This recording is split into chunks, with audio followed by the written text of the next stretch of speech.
Comment में inquiry आ रही थी कि आप एमपीपीएससी का एग्ज़ाम पैटर्न या उसकी स्ट्रेटजी या उसका सिलेबस क्या होता है उसके बारे में जानकारी बताइए। तो मैं आज आपके लिए एमपीपीएससी की स्ट्रेटजी, उसका सिलेबस और उसका एग्ज़ाम पैटर्न क्या होता है उसको आपके साथ साझा करता हूँ। चलिए जानते हैं। आइए, तो आपको पता होगा एमपीपीएससी जो एग्ज़ाम है ये मध्य प्रदेश लोक सेवा आयोग द्वारा ली जाती है, और जो ली जाती है तो इस पर 3 स्टेज होते हैं। कौन कौन सा स्टेज होता है? अगर स्टेज 1 देखें हम तो एक होता है प्रीलिम्स, दूसरा होता है मेंस और तीसरा होता है इंटरव्यू। तो जो प्रीलिम्स होता है, जो पहला पेपर होता है आपका, तो ये क्या होता है, इसके 2 पेपर होते हैं, पेपर 1 और paper 2।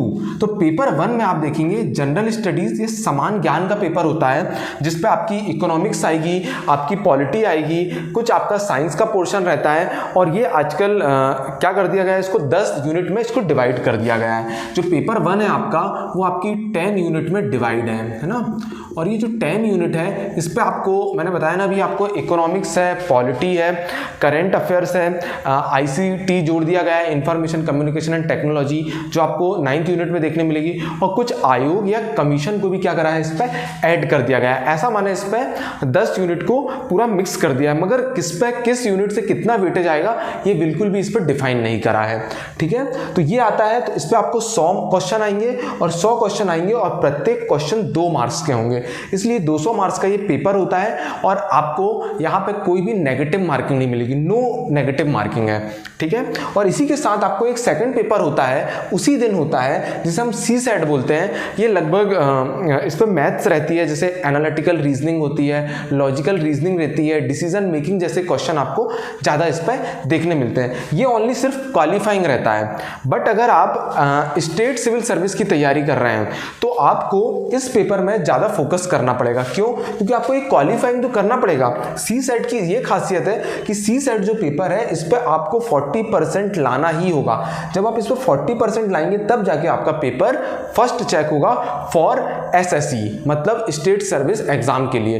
But MPPSC state forest service भी लेती है, और अगर आप स्टेट फॉरेस्ट सर्विस की अगर तैयारी कर रहे हैं तो आपको क्या करना पड़ेगा, सी सेट और फर्स्ट पेपर जो है जनरल स्टडीज का, ये दोनों पेपर जो होंगे इन दोनों मिला के आपके नंबर क्या होंगे, काउंट होंगे, और उससे ही आपका कट ऑफ जारी होगा। बट जो सिर्फ स्टेट सिविल सर्विस की तैयारी करना है तो उसके लिए आपको सिर्फ पेपर 1 में ही आपको क्या फोकस करना पड़ेगा, और ये सिर्फ आपका क्वालिफाई हो जाएगा। जब आप प्रीलिम्स निकालेंगे तो आप एंटर होंगे कहां पर, मेंस में। अब मेंस में जब आप एंटर होंगे तो आपका सबसे इंपॉर्टेंट क्या होता है, मेंस होता है ना। जब भी आप एमपीपीएससी की तैयारी करना भी अगर स्टार्ट कर रहे हैं तो सबसे पहले आपकी स्ट्रेटेजी जो होती है वो क्या होती है, मेंस की होती है। क्योंकि आपको पता है कि अगर हम बड़ा सिलेबस की अगर तैयारी कर रहे हैं तो उस पर छोटी चीज़ तो आराम से उस पर कवर हो जाएगी। तो आप एमपीपीएससी थोड़ा सा ब्रॉड है, और इस बार का जो न्यू पैटर्न आया है 2020 से वो एकदम क्लैरिफाइड है। उस पर आपको एक एक चीज़ डिफाइन है। आपके पास अगर पेपर को अगर आपको एमपीपीएससी का निकालना है, या मैं आपको कहता हूं कोई भी अगर आपको पेपर निकालना है तो आप बस क्या करिए, प्रीवियस क्वेश्चन लगाइए या प्रीवियस क्वेश्चन को अच्छे से देखिए, उसका सिलेबस देखिए और उससे आप एनालिसिस करिए। ये बहुत ही पावरफुल चीज है जिससे आपको क्या होगा, कोई भी पेपर निकालने में आपको आसानी होगी। तो वैसे मैं आपको बता रहा हूं कि 2020 का जो न्यू पैटर्न आया है इसमें तो आप देखोगे बहुत वेल डिफाइंड है, एक एक चीज एकदम क्लियर है कि हमें क्या पढ़ना है। थोड़ा सा प्रीलिम्स जो होता है इसका वो क्या रहता है, थोड़ा सा काफी ब्रॉड रहता है, और इसमें पता नहीं रहता कि कहां से क्वेश्चन आएंगे। और मैंने भी आपको बताया ना कि यहाँ पे 10 यूनिट है, बट डिफाइंड नहीं है किस यूनिट से कितना क्वेश्चन आएगा। बट अगर हम मेंस में एंटर करते हैं, जब आपने प्री क्वालिफाई कर लिया और जब आपने उसका कट ऑफ पार कर लिया, और जब कट ऑफ पार कर लिया तो आप एंटर करते हैं क्या में, मेंस में। तो जानते हैं मेंस क्या होता है, जो सबसे इंपॉर्टेंट है और ये पीएससी की जान है। अगर आपसे मेंस निकल गया तो आपका मतलब आधे से ज्यादा आपने क्या करी, जीत हासिल कर ली। तो ये क्या होता है, ये टोटल 1400 मार्क्स का होता है, और इसमें 6 पेपर होते हैं। एक होता है पेपर 1, ये भी जनरल स्टडीज और समान ज्ञान का होता है। दूसरा भी समान अध्ययन का होता है, तीसरा भी होता है समान अध्ययन का। चौथा पेपर एथिक्स का होता है, और 5वां पेपर जो होता है वो किसका होता है, हिंदी का होता है। और 6वां पेपर जो होता है वो किसका होता है, ऐसे का होता है। तो अगर हम देखा जाए तो पहला पेपर जो होता है वो 300 मार्क्स का होता है। दूसरा पेपर अगर आप देखा जाएंगे तो ये भी 300 मार्क्स का होता है, और जो थर्ड पेपर होता है ये भी 300 मार्क्स का होता है, और फोर्थ पेपर जो होता है यहाँ से आपका 200 मार्क्स का होता है, और फिफ्थ पेपर जो हिंदी का होता है ये भी 200 मार्क्स का होता है, और ये भी 100 मार्क्स का होता है। तो ऐसा अगर हमने देखा जाए तो हमारे पास टोटल 1400 मार्क्स का टोटल पेपर होता है। कौन सा?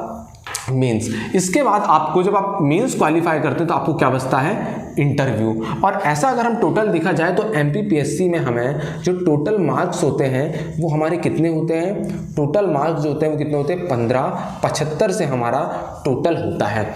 ये ओनली क्वालिफाइंग है, ये 1400 होता है और ये 175 होता है। दोनों को मिलाएंगे तो हम 1575 होगा। अब जानते हैं, देखिए एमपी इसमें फर्स्ट पेपर जो होता है इस पे 2 पार्ट होते हैं। कितने होते हैं? 2 पार्ट होते हैं। पार्ट ए आता है एक, और एक आता है पार्ट बी। ये पेपर का पैटर्न रहता है ना। इस पे आपको पार्ट ए, अच्छा प्रत्येक यूनिट जो हर एक यूनिट है उस पे आपको जो पार्ट ए में है इस पे आपको 5 यूनिट मिलेगी। कितनी मिलेंगी? 5 यूनिट, और इस पे भी आपको 5 यूनिट मिलेगी। ये सेम पैटर्न आपको कहाँ तक फॉलो करना है?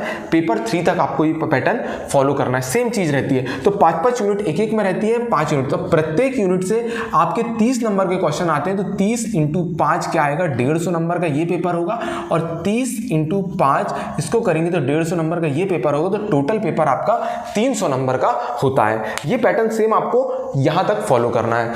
अब पेपर ए की बात करेंगे तो पेपर ए में आप सबसे पहले देखेंगे हिंदी, हिस्ट्री, ज्योग्राफी और हिस्ट्री को यहां पे रखा गया है ना। फिर सेकंड पेपर में अगर अपन देखा जाएंगे तो यहां पे आपको क्या मिल जाएगा? पॉलिटिकल राजनीति मिल जाएगी, मतलब पॉलिटी, और पॉलिटी के साथ यहां पे किसको जोड़ दिया गया है? अर्थशास्त्र को जोड़ दिया गया है। यहां पे आपको जो कुछ कॉमन आयोग यहां पे आपने पढ़ा तो आयोग को भी डाल दिया गया है ना। ऐसे ये यूनिट में डिवाइड है।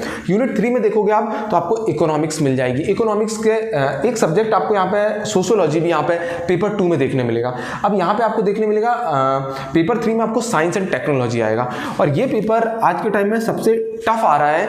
क्यों? क्योंकि ये करंट के इशू से बन रहा है, और ये टॉपिक, ये जो पेपर है थोड़ा सा ब्रॉड भी है, और इसके लिए आपको करंट से काफ़ी डेली आपको मंथली मैगजीन पढ़ना पड़ेगा, डेली आपको अपडेट रहना पड़ेगा करंट से कि कहाँ पे क्या कुछ घटना हुई, तो वहाँ से भी इसके क्वेश्चन बन जाते हैं। यहाँ पे आपको फिजिक्स, केमिस्ट्री और मैथ्स भी आपको देखने मिलेगा। तो ऐसी बहुत सी चीज़ें, हेल्थ आपको देखने मिलेगा। तो बहुत से पूरा यूनिट वाइज इसको डिवाइड किया गया है। आप सिलेबस देखेंगे तो आपको समझ में आ जाएगा। इसके बाद हम देखते हैं पेपर 4। पेपर 4 क्या है? एथिक्स है ना। एथिक्स है इस पर। एथिक्स है, इसका मतलब क्या है? जितने भी हमारे फिलोसफर हैं उनके बारे में बताया, चाहे एरिस्टोटल हो, चाहे वो प्लेटो हो, चाहे वो सुकरात हो, चाहे वो महात्मा बुद्ध हों, चाहे वो हमारे महावीर हों, है ना, चाहे वो शंकराचार्य हों। तो इनकी क्या है? इनकी फिलॉसफी, इनकी दार्शनिक विचार क्या थे, उसको इस पैटर्न में डाला गया है 4th पेपर में। इसके साथ इस पर जो करप्शन है, एक केस स्टडी है, इस पैटर्न को कहाँ पे डाला है? 4th पैटर्न में। जब ये पैटर्न के बाद आप नीचे आएंगे तो पेपर नंबर 5th आएगा, और पेपर नंबर 5th आएगा तो paper number 5th totally Hindi है। यहाँ से आपको हिंदी आएगा, बट ये मत समझना कि हिंदी बहुत आसान आती है। उस पर आपको कुछ 2020 से अपडेट कर दिया, जैसे आप अलंकार कह देंगे, अलंकार कर सकते हैं। और पहले 2019 तक के पैटर्न में यहीं पे लेटर आ जाता था, बट इसको अब चेंज करके लेटर को कहाँ पे ऐड कर दिया है? पेपर 6, जिसे हम कहते हैं ऐसे। तो यहाँ पे भी आपको निबंध के जो ऐसे मिलेंगे, तो यहाँ पे भी आपको कितने ऐसे देखने मिलेगा? 3 ऐसे देखने मिलेंगे, जो एक 1000 वर्ड का मिलेगा, एक 500 वर्ड का मिलेगा, और 250 वर्ड का यहाँ पे आपको प्रारूप लेखन या आपको यहाँ पे पत्र लिखने आएगा। ये वाला पैटर्न आपको यहाँ पे देखना पड़ेगा। ये है ना, ये वर्ड है।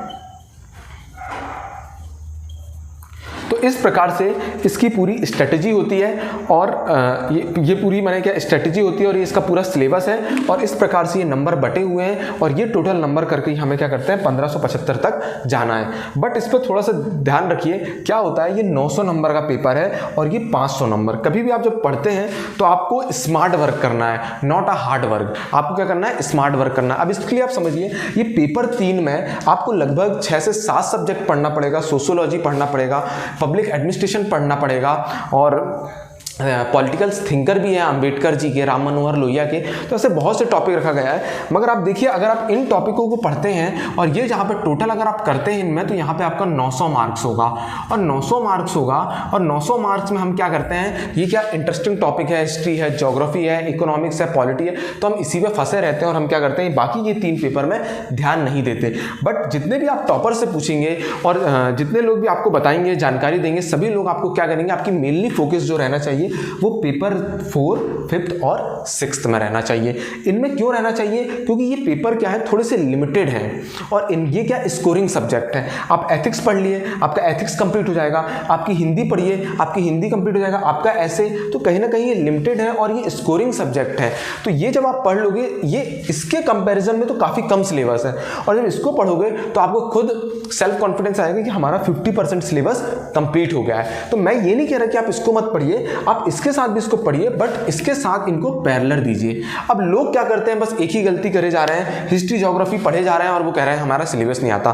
देखिए मैं आपको बता रहा हूं कि आप कितना भी हिस्ट्री पढ़ लीजिए, कितनी भी ज्योग्राफी पढ़ लीजिए, जो क्वेश्चन बनना है ना आपको वही क्वेश्चन बनेंगे। उसका कारण क्या है, क्योंकि इनका सिलेबस बहुत ही वास्ट है और आप जितना भी पढ़ लेंगे आपको बनना उतना ही है। तो हमें पढ़ना है उसको, बट उसको क्या करना है, ज़्यादातर फोकस क्या करना है, यहाँ पे करना है। क्योंकि देखिए यहाँ पे 900 मार्क्स का है और 900 मार्क्स में भी अगर आपने ना यहाँ पे आधे भी लाए, अगर आधा देखा जाएगा तो 450 भी लाए और यहाँ पे आपने 500 में से, अगर इन 500 में से आप देखेंगे और इस 500 में से अगर आप ना 300 भी ले आए, अगर आपने 300 भी ले आए ना, तो आप 750 नंबर ले आएंगे और 750 मतलब आप MP के टॉपर हो जाएंगे। क्योंकि आपका जो रिजल्ट है वो मात्र 60% ही जाता है। जो टॉपर भी होंगे ना, आप उनकी कॉपी चेक कर सकते हैं, उन्हें इतने ही मार्क्स मिले हैं। तो इस चीज़ पे आप फोकस करिए कि हमें ये 3 पेपर में मोस्टली ध्यान देना है और ये पेपर को हम क्या करते हैं, इस पर उतना ध्यान नहीं दे पाते। आप इनको बहुत अच्छे से कवर कर लीजिए और इनको कवर कर लेंगे तो अपन को देखिए ना, 500 में से आपको 300 लाना है,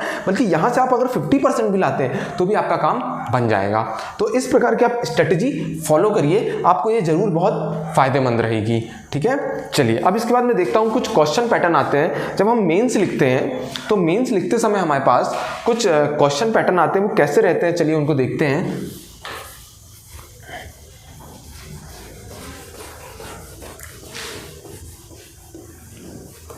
चलिए, जब मेंस में हम, आपको मैंने बताया था कि अगर हम किसी भी पेपर का कोई एक पार्ट ले लें, पार्ट ए लेते हैं, है ना, पार्ट ए, क्योंकि पेपर जो रहते हैं वो फर्स्ट पेपर अगर देखा जाए तो पार्ट ए पार्ट बी में बटा हुआ रहता है। तो अगर पार्ट ए लेते हैं और पार्ट ए के अंदर कितनी आती है, 5 यूनिट आती हैं। कितनी यूनिट आती है, 5, 1 2 3 4 5, ये 5 यूनिट में डिवाइड रहता है। और आपको पता है इस बार के पैटर्न से क्या होगा, अगर आपने 1 यूनिट छोड़ा मतलब आपने 300 नंबर का, 30 नंबर का आपने क्या कर दिया, नुकसान कर दिया। तो इस पर एक यूनिट 1 मिलेगी आपको, यूनिट 2 मिलेगी, यूनिट 3 मिलेगी, यूनिट 4 मिलेगी और यूनिट 5 मिलेगी। ऐसे आपको प्रत्येक पार्ट में मिलेंगे और पार्ट भी, और ये टोटल यूनिट से कितने, 150 नंबर का आएगा। अब देखिए यहाँ पे जो पैटर्न आता है, क्वेश्चन का जो पैटर्न आता है वो कितने नंबर का आता है, एक आपको 3 नंबर के क्वेश्चन आएंगे, है ना, 3 नंबर का क्वेश्चन आएगा, एक आपको 5 नंबर का क्वेश्चन देखने मिलेगा और एक 11 नंबर का क्वेश्चन देखने मिलेगा, है ना। अब ये 3 नंबर का क्वेश्चन मिलेगा, एक 5 और 11, ये पैटर्न चलता है। 3 नंबर का चलेगा तो इसको आपको बोलेगा वो 10 वर्ड में लिखिए और इसके पास लगभग आपके पास 1 लाइन या 3 लाइन रहेगी आपके पास। और जो 5 नंबर वाले क्वेश्चन है इस पर आपको बोलेगा लगभग 50 to 60 वर्ड, है ना। और ये वाला जो 11 नंबर वाले क्वेश्चन है ये आपको 200 वर्ड में लिखना है। ठीक है, एक 10 वर्ड में लिखना है, एक 50 वर्ड में लिखना है और एक लिखना है हमें 200 वर्ड में। अच्छा, दूसरी चीज़ क्या रहता है, 3 और 5 नंबर वाले पैटर्न में आपके पास कोई भी ऑप्शन नहीं रहते, इसलिए ये क्वेश्चन हमें अच्छे से तैयार करना है और ये क्वेश्चन हमें बनाना है। बट 11 नंबर में आपको चॉइसेस मिल जाएगी, तो यहाँ पे हमें कुछ थोड़ा बहुत रिलैक्स मिल जाता है। चलिए, तो अब 3 नंबर को 10 वर्ड, 50 वर्ड और 200 वर्ड में लिखना है, तो 3 नंबर का प्रत्येक यूनिट से कितने क्वेश्चन आएंगे, 3। हर एक यूनिट का बता रहा हूँ 3 क्वेश्चन आएंगे। ऐसे 5 वाले कितने क्वेश्चन आएंगे, 2, और 11 वाले कितने आएंगे, 1। ये एक यूनिट से बता रहा हूँ, ऐसे हर यूनिट से आएंगे। मतलब 3 नंबर के क्वेश्चन एक यूनिट से 3 आएंगे, 5 नंबर के क्वेश्चन आपको 2 देखने मिलेंगे और 11 नंबर के क्वेश्चन 1 देखने मिलेंगे। और ऐसे ये हर यूनिट से आएंगे। तो हम इसको जब देखेंगे और जब इस पर इंटू करेंगे तो कितना आ जाएगा, 9 मार्क्स, है ना। 3 क्वेश्चन आएंगे 3 नंबर के, तो कितना आएगा, 9 नंबर होंगे। 5 क्वेश्चन अगर 2 नंबर के आएंगे तो कितना होंगे, 10 नंबर होंगे। और जब 11 नंबर के क्वेश्चन आएंगे तो 11 होंगे। जब इनको आप प्लस करेंगे तो कितना हो रहा है, 30 नंबर। और यही मैं आपको बताना चाह रहा हूँ कि प्रत्येक यूनिट से 30 नंबर के आएंगे। और जब ऐसे 5 यूनिट का हम उससे इंटू करेंगे तो कितना आ जाएगा, 150 मार्क्स का एक पार्ट होगा। फिर पार्ट बी में भी ये सेम चलेगा। क्लियर, समझ में आ रहा है। तो इस प्रकार से प्रत्येक यूनिट, इसलिए हमने आपको देखा होगा 30 × 30 यूनिट है। और इस प्रकार से हमें आपको कितना 900 मार्क्स आपके इससे कवर हो जाएंगे। तो 30 × 30 यूनिट है और प्रत्येक यूनिट से 30 नंबर का आएगा। तो आप समझ सकते हैं अगर आपने किसी भी एक यूनिट को मिस किया और आपके 30 नंबर चले गए। इसलिए हमें सिलेबस को पूरा कवर करना है और सिलेबस आपका बिल्कुल भी क्लैरिफाई है, आपको बिल्कुल भी परेशान होने की जरूरत नहीं है। बहुत अच्छे से उसको डिफाइन किया है और सिलेबस को रख के ही पढ़ना है, ठीक है। और इसमें एक चीज़ और ज़रूरी होती है, वो क्या होती है, सिनॉप्सिस। आप सिनॉप्सिस बनाइए, कीवर्ड लिखिए, वो आपको बहुत काम आएगा। क्योंकि पेपर क्या होता है मेंस का, लगातार 6 दिन चलता है। और जब 6 दिन चलता है तो आपके पास रिवाइज करने का टाइम नहीं मिल पाता। और रिवीजन मस्ट है। अगर आप रिवीजन नहीं करते हो तो कहीं ना कहीं आप भूल जाएंगे। इसलिए आपको रिवीजन करना बहुत मस्ट है। तो प्लीज़ जब आप आंसर लिखते हैं तो आप क्या करिए, उस पर आप क्या करिए, सिनॉप्सिस बनाइए। और मेरा आप पे का पर्सनल सजेशन है आपसे कि आप डेली आंसर लिखिए। प्लीज़ डू आंसर, है ना। समझ में आ रहा है। तो आपको आंसर लिखना ही इतना है, आपको आंसर राइटिंग बहुत करना है, ठीक है। चलिए, इसके बाद अपने ये चीज़ तो आपने समझ में आ गई। अब आपको ये पैटर्न और कितने नंबर के क्वेश्चन आते हैं और क्या तो हो गया। अब देखिए, अब थोड़ा सा मैं आपको बताता हूँ कि क्या अप्रोच होती है लिखने की। जब 3 मार्क्स के क्वेश्चन आते हैं, 3 मार्क्स के क्वेश्चन आते हैं तो आप जनरली कोशिश करिए 3 पॉइंट होते हैं और वो 3 पॉइंट को आपको बुलेट पॉइंट में लिखिए, है ना। तो वो ज़्यादा अच्छा लगता है क्योंकि अगर आप पैराग्राफ पैटर्न में लिखते हैं तो वो उतना अच्छा दिखता नहीं है। दूसरी चीज़, आप फ्लो डायग्राम का यूज़ कर सकते हैं। आप ऐसा बना सकते हैं और इसके तहत आप एरो बना के कर सकते हैं। इससे हमारी कॉपी बहुत ही बेहतरीन रहती है और बहुत ही अच्छी दिखती है। इसी प्रकार आप 5 वर्ड में भी लिख सकते, 5 मार्कर में भी आप डायग्राम का यूज़ कर सकते हैं, 11 मार्क्स में भी कर सकते हैं, है ना। और अगर आपको अगर कोई डेफिनेशन लिखना है अगर 3 नंबर में, तो आपको 10 वर्ड बोला है ना, तो यहाँ पे तो आपको सिर्फ 3 शब्द लिख दिए, बहुत सफिशिएंट है। और यहाँ पे अपनी भावनाओं को आपको कंट्रोल करना है क्योंकि यहाँ पे हमें लिखने के लिए बहुत कुछ रहता है, पर हमें उससे बहुत बेहतरीन तरीके से उसको लिखना है। अपन को गागर में सागर भरना है, कम शब्दों में अपन को अच्छा लेखन लिखना है। वही क्या है, आपका ये जो एग्जाम है वो आपका अपने आप फिर निकल जाएगा। 5 नंबर में आप आएंगे तो 5 नंबर वाले क्वेश्चन में मैंने अभी बताया आपको कि 5 नंबर वाले क्वेश्चन में जब 50 वर्ड बोला है तो आप कोशिश करिए 50 वर्ड को जब डिवाइड कर देंगे तो 10 नंबर में 10 वर्ड का आप क्या लिखिए, इंट्रोडक्शन लिखिए, परिचय लिखिए। क्या लिखिए, परिचय, है ना, इंट्रोडक्शन लिखिए। फिर जो बच गए अपने 20 वर्ड हो गए, 20 नहीं 30 वर्ड में आप क्या लिखिए, आप लिखिए मेन बॉडी। आंसर लिखने का 3 ही पैटर्न होता है, इंट्रोडक्शन, मेन बॉडी और फिर कंक्लूजन या निष्कर्ष। और फिर जो 10 वर्ड बच गए इस पर आप क्या लिखिए, अपना कंक्लूजन। ये एक आंसर का पैटर्न होता है और जब आपने ये सब चीज़ लिख लिया तो आपका आंसर ही कंप्लीट माना जाएगा। और डायग्राम जरूर यूज़ करना है, भले आप 3 नंबर में मत करो, मगर 5th नंबर और 11 नंबर में आपको ज़्यादा से ज़्यादा डायग्राम का प्रयोग करना है। इससे आपको क्या होता है, एग्जामिनर आपको एक्स्ट्रा नंबर देगा, ठीक है। ये पैटर्न है, आप कॉपी देख सकते हैं टॉपर्स की। इसके बाद अगर आपका 200 नंबर का अगर आएगा, 200 कह रहा हूँ, 11 मार्क्स का अगर कोई क्वेश्चन आएगा तो आपको क्या करना है, अब यहाँ पे 250% का आप 50 वर्ड का इंट्रोडक्शन लिखो, फिर यहाँ पे 100 वर्ड का आप क्या लिखो, मेन बॉडी लिखो, और 50 वर्ड का आपका क्या लिखो, कंक्लूजन लिखो, है ना। और ये मेन बॉडी लिखिए और ये क्या लिखिए आप, इंट्रोडक्शन। ये देखिए आपका बेहतरीन आंसर होगा। और यहाँ पे आपका ज़्यादा से ज़्यादा फ्लो डायग्राम और आप किसका प्रयोग कर सकते हैं, फ्लो डायग्राम का, और किसका प्रयोग कर सकते हैं आप, जो भी आप तरीके से जो डायग्राम बनाते हैं उसका आप यूज़ कर सकते हैं। बट याद रखना, जब आप पेपर 6 लिखेंगे निबंध, तो वहाँ पे आपको फ्लो चार्ट का इस्तेमाल नहीं करना है।